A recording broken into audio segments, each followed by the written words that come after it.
कैसन मानी जा एक बार हाला करके क्या बात है।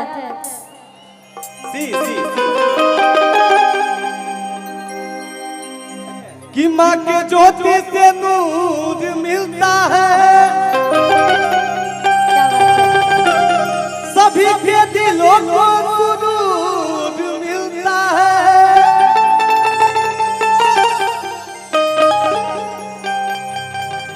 जो भी आए माँ तेरे दरबार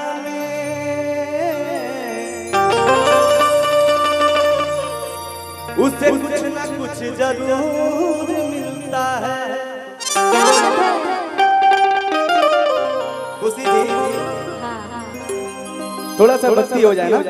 बिल्कुल बिल्कुल। देखो अभी थोड़ा देर के लिए मानो हमारा मर्दाना ये तू हमार जन्नी बन जा।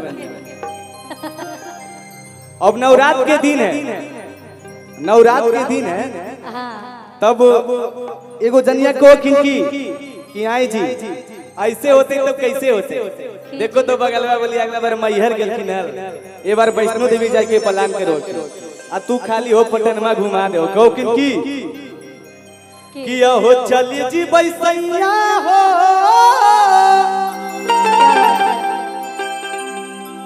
किया हो पटना बजरिया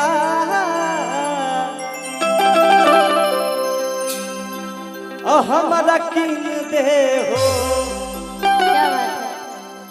हमारा किन दे हो लाले लाले चुनरिया किन दे हो लाले चुनरिया किन दे हो लाले लाले चुनरिया किन दे हो। चली जी बैसैया हो चली जी बैसैया हो नवादा बजरिया किन दे हो हमारा किन दे। लाले लाले चुनरिया किन दे हो लाले लाले चुनरिया किन दे हो।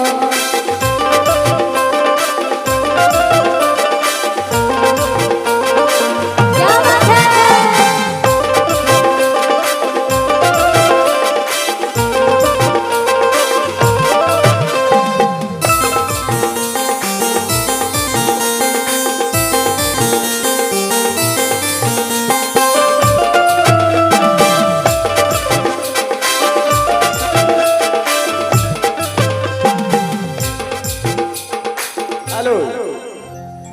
कि अरे हरियर को मछिया बन के अरे घूमो है गे मैया अरे लगा है अरे जेडी के भयन है अरे मैया लगा है अरे जेडी के भयन है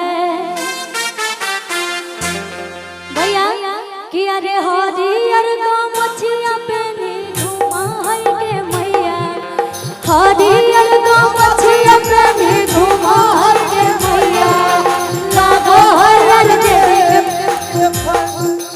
लागो है यार जेडी के भयन है मैया लागो है यार जेडी के भयन है हरियर को मछिया पहन के घूमा है गे मैया लागो है यार जेडी के भयन है मैया लागो है यार जेडी के भयन है।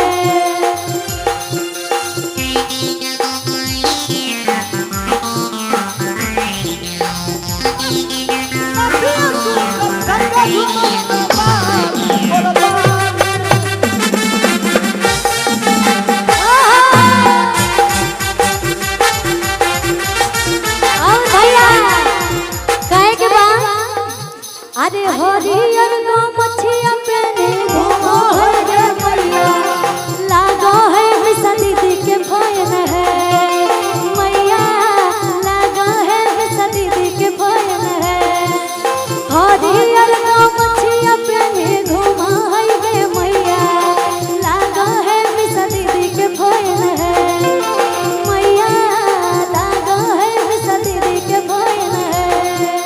क्या बात है।